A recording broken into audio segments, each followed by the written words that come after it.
Sebenarnya anak-anak ayam lohman yang dihasil ni ada dua jenis. Satu lohman brown. Lohman brown. Yang kedua lohman LSL. Lohman LSL ni dia pecah banyak lagi daripada sandy, pink, extra, silver, macam-macam lagi. Dan beza antara dua ni ialah telur lohman brown ni, telur dia brown, coklat. Tapi yang satu lagi tu telur dia putih. Tu ada beza dia.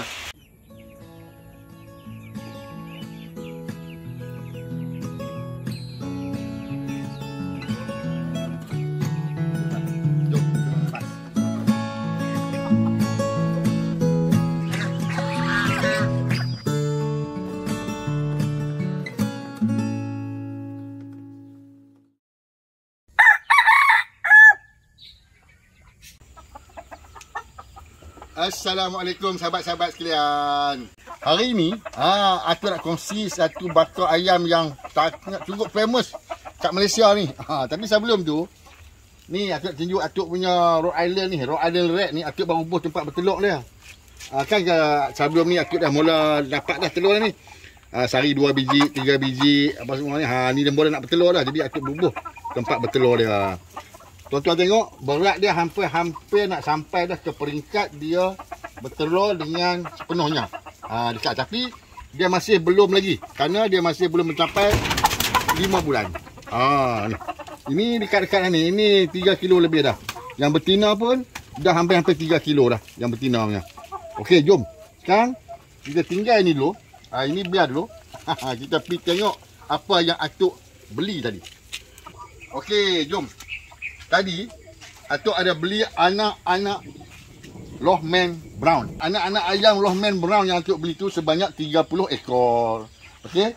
30 ekor ni dulu atuk dah belah dah untuk nak dapatkan telur dia. Atuk makan telur ni biasa-biasa lah. Tapi sekarang ni lain sikit. Sebab apa? Sahabat atuk dia bukan restoran. Dia minta tolonglah belah ayam telur sebab dia nak beli telur kat atuk. Okey lah. Atuk boleh bantu dia. Mai-mai tengok. Ini anak-anak ayam lohman brown ni. Baru sampai tadi. Okey. Pertama sekali bila tuan-tuan dah tengok tempat ni, aku nak cerita sikit lah. Satu benda dulu. Pertama sekali kalau kita masukkan anak ayam dalam brooder ni, sebab pangkat dia baru 4-5 hari macam tu. Bila masuk dalam brooder ni, pertama aku nak cerita pasal suhu. Sebab tempat dah ada kat sini kan. Sebab dia perlu suhu ni penting. Pertama sekali suhu ni, anak-anak ni, kalau kita belah dia, kalau kita tengok dia duduk merapat satu tempat. Maknanya, bila merapat tempat tu, dia suhu tak cukup panas. Dia ada suhu dia yang penting cukup panas. Yang kedua, kalau dia duduk berselerak rata tu, okey, suhu dah panas. Dah sesuai dengan dia. Dan yang ketiga, kalau dia tidur, dia buka kepak. Itu dia buka kepak dia, maknanya suhu terlampau panas. Jadi masa jaga anak-anak ni di OC ni, penting kita tengok yang pertama suhu tu. Macam mana keadaan dia. Bila tengok suhu tu kita boleh tahulah tempat ni dah sesuai ke tidak suhu untuk dia. Okey. Dan dah pangkat awal ni aku bubuh ni lah. Ni kayu, habuk kayu supaya najis dia, bila dia keluarkan najis dia cepat kering lah, dia tak berselerak atas. Sebelah ni kalau tuan-tuan tengok, atuk beli juga ni. Ini ayam AKK. Ayam kampung kacuk. Ni 100 ekor. Sahabat atuk nak juga, dia nak daging ayam. Tak apa. Dia nak daging ayam kampung. Atuk belah juga untuk dia. Okey. Okey, baik. Sekarang ni atuk nak cerita pasal lohman brown ni. Pertama sekali, atuk nak cerita pasal sejarah dulu lah. Apa-apa pun kita sejarah dulu, kita nak tahu kan. Tuan-tuan duk dengar orang sebut lohman brown ni kan. Apa dia ni lohman brown ni? Adakah ayam ni memang nama dia? Macam mana boleh main lohman brown ni? Okey. Sebenarnya ayam jenis ni adalah ayam komersial, ayam hybrid, ayam yang di bakar-bakar tu diselang-selikan untuk dapatkan dia. Nak hujan. Kita ni sejuk. Okey.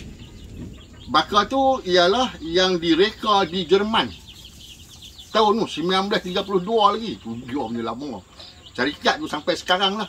Tahun 1932 tu dia dah semakin maju salah satu hasil dia ialah Lohman Brown ni. Ni anak ayam Lohman Brown ni. Dan dia menghasilkan bukan setakat Lohman Brown ni, macam-macam Lohman sebenarnya. Lohman LSL, Lohman Silver, Lohman Extra, macam-macam. Lebih kurang 7-8 bakar yang dicipta. Tetapi yang famous, yang dihantar ke seluruh dunia ialah Lohman Brown. Yang mana Lohman Brown ni, dia punya nenek moyangnya pure dia panggil pure line. Pure line nenek moyang itu pertama sekali ialah datang daripada Rhode Island Red. Tu ayam bakar yang atuk belah tu. Ini atuk dapat ayam penelur. Itu ayam bakar.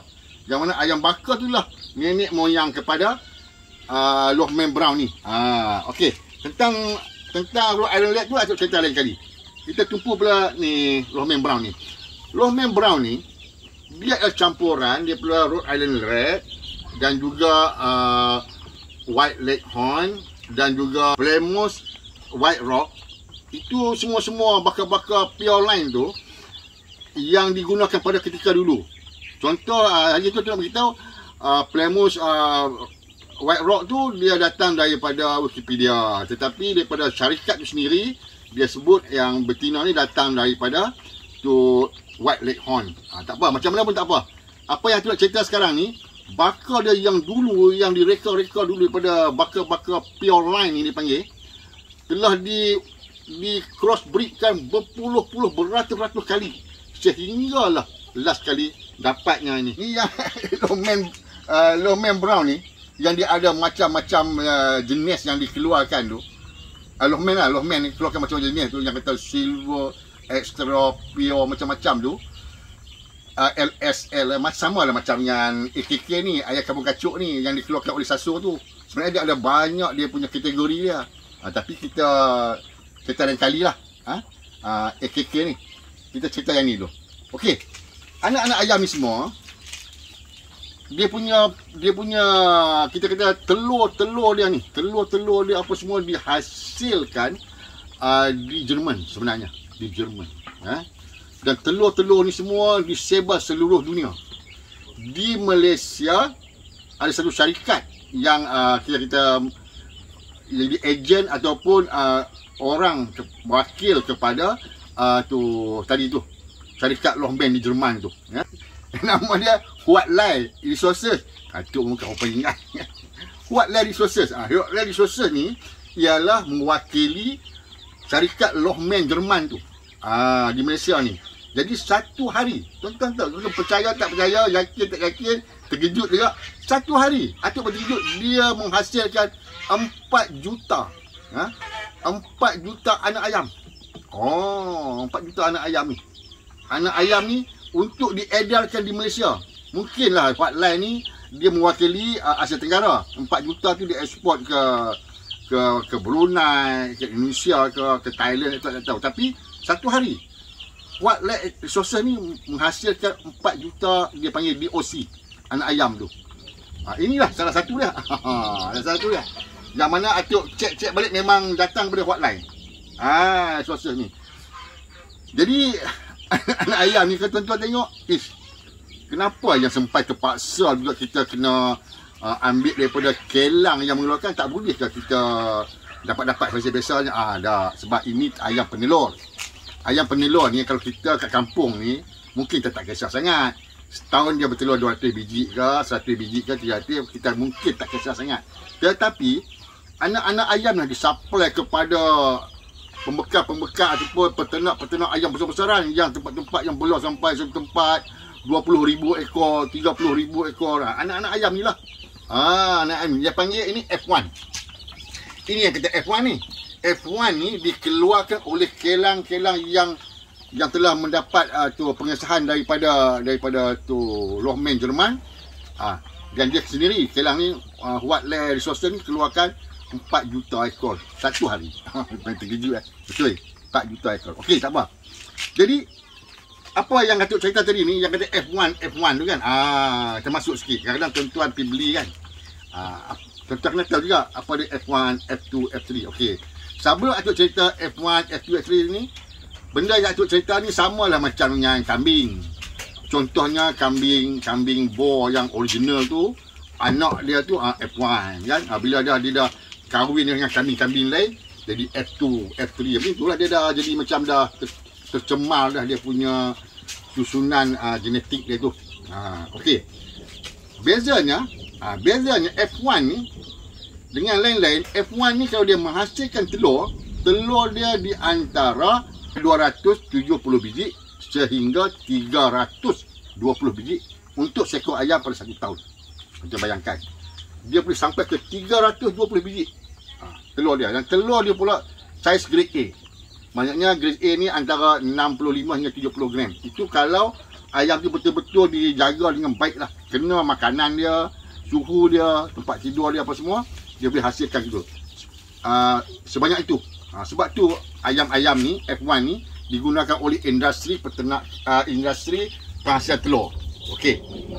Sekarang ni, ayam-ayam ni semua, industri yang menghasilkan telur-telur ni, dia bila dia nak dapatkan 320 biji tu, cuma untuk 1 tahun hingga 2 tahun saja dalam peringkat tu. Bila dia dah ambil telur tu sampai dekat-dekat 2 tahun, okey. Selepas 2 tahun, telur ni berkurangan 15%. Dah kurang dah. Dia boleh belah lagi, kena belah. Dia belah sampai 3 tahun, dia kurang lagi 20% telur dia. Selalunya syarikat-syarikat besar macam ni, selepas 2 tahun, dia tak belah dah.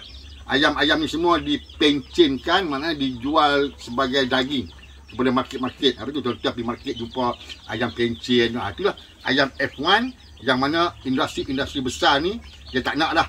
Sebelum dia nak pencinkan ni, dia belah yang baru dulu. Dia belah yang baru dulu supaya nak dekat pencin ada ayam-ayam F1 baru yang berganti. F1 baru ni dia ambil kat hotline tu juga. Macam itulah pusingan dia yang dia dibuat oleh industri penghasilan telur. Okey. Kalau kita di kampung, kalau kita belah ayam-ayam ni apa nama, Lohmann Brown ni, telur-telur ni kita akan dapat yang sama je lah macam tu. 320 biji. Tapi kalau kita belah macam tu, kita susah juga kerana dibekalkan semua ayam betina. Inilah kelebihan ni Lohmann ni. Dikeluarkan daripada kelang tu semua betina. Tuan-tuan bayangkan kenapa betina? Contohlah, industri menghasilkan telur tu, dia belah 10,000 ekor. Kalau dia tak tahu jantan betina, tiba-tiba ada sampai time bertelur, tiba-tiba 2,000 ekor jantan. Macam mana? Nampak tak? Ini dapat tak mau ini kes-kes macam ni. Company tu, Lohmann tu, dia memang dah buat dia punya cross-cross tu sampai dia dapat asingkan daripada kecil lagi, daripada DOC lagi, yang mana betina, yang mana jantan. Tu. Jadi sebab tu tuan-tuan, kalau tuan-tuan beli ni semua betina lah, jantan tak ada. Okey. Lepas tu, kalau tuan-tuan dapat ni, tuan-tuan kahwinkan pula, kata dia dah besar-besar, tuan-tuan ingat, tak apalah, kahwinkan dengan ayam-ayam lain. Ayam lain, dia akan dapat telur, dapat anak, tapi anak tu dia dah tak F1 dah. Anak tu dia F2. Kadang-kadang tuan-tuan boleh dapat juga yang jantan yang daripada Lohmann juga. Kalau kahwinkan pun, walaupun Lohmann sama Lohmann, dia tak dapat dah generasi anak daripada situ yang F1, dia akan dapat F2. F2 ni kadang-kadang memang susah lah kita nak tengok jantan betina lah. Dia kadang-kadang bulu-bulu pun dah color lain. Kalau masa keluar dari kelang tu, yang untuk betina dia warna brown sikit, yang jantan dia warna putih sikit. Yang putih ni selalunya dia orang akan bagi dekat tempat-tempat bela ikan ke apa, bagi ikan makan ke apa, yang tu. Lepas semua supply yang betina saja. Okey. Kadang-kadang ada orang tanya juga, ayam Lohmann ni dia ayam penelur. Tapi sesuai tak dia jadikan ayam daging, ayam pedaging? Kalau takat kita nak makan biasa-biasa, boleh lah kan. Ayam, telur pun boleh makan, daging boleh makan. Tapi kalau kita nak buat industri dia sebagai dia ayam pedaging, tak boleh. Kerana berat dia dalam lengkungan lebih kurang, kita kata yang betina 1.5 sampai 1.9 kilo saja. Dia kita takkan besarkan lagi semua, kerana kita tak nak ganggu sistem telur dia. Dia saiz dia dekat gitu saja. Yang kedua yang jantan pun tak sampai 3 kilo. Lagi kurang kalau ada jantan. Tapi kita biasa ni saiz dia kecil. Dia memang khas untuk bertelur. Sebab apa? Ayam ni kalau kita bagi makan melebihi had dia, berat dia yang lebih daripada sepatutnya, dia akan kurang bertelur. Dia sekas untuk telur kan. Jadi sebab tu kita bela ayam Lohman Brown ni, kita kena tahu juga dia punya jenis makanan apa, berapa banyak kita nak bagi. Tuan-tuan boleh search dalam Google banyak, dia tunjuk berapa gram nak bagi kat ayam ni. Dan ayam yang ni pula, dia bila umur dia 5 bulan 5 bulan dia start bertelur lah. Selalunya sebelum 5 bulan tu dia bertelur dah, tapi saiz dia kecil lah. Dia start yang penting 5 bulan tu kat atas tu dia mula bertelur. Bila dia mula bertelur, pada ketika dia mula bertelur tu, masa tu lah kita akan bagi dedak yang kita panggil dedak telur. Dedak telur ni kandungan dia dalam tu tak sama dengan masa dia kecil ni. Masa dia kecil ni umur daripada 1 hari sehingga 5 bulan tu kita bagi dedak grower, dedak nak membesar. Selepas 5 bulan kita start lah bagi dedak telur. Dedak telur kandungan dia lain daripada dedak yang kecil tu. Okey. Datuk harap tuan-tuan dah dapat sikit gambaran bila kita nak bela ayam penelur, atuk cadang carilah Lohman Brown ni. Kerana dia memang telur yang banyak, ya, dan telur dia standard supermarket kalau kita jaga yang betul. Tetapi yang macam atuk kata tadi, kalau kita nak buat sebagai dia pembakar juga, tak boleh, ya, tak boleh. Kerana dia kena campur dengan ayam-ayam lain dan dia dah hilang dah dia punya kualiti dia F1 tu, dia akan jadi F2, F3 dah. Tapi kalau nak pembakar, atuk sedang siapkan pembakar ayam penelur yang mana great grandparent, Tok Wan, Tok Nek daripada ayam ni. Itu kalau tuan-tuan bela kat rumah, telur pun dapat banyak. Lepas tu apa, boleh buat bakar lagi. Daging pun sedap. Sabar, itu lain kali dia cerita. Dia kukuk orang. Okey, aku harap kita dapatlah manfaat daripada sini, daripada video ni, dan nanti kalau ada dapat info lagi untuk cerita lain kali. Okey. Assalamualaikum, bye bye.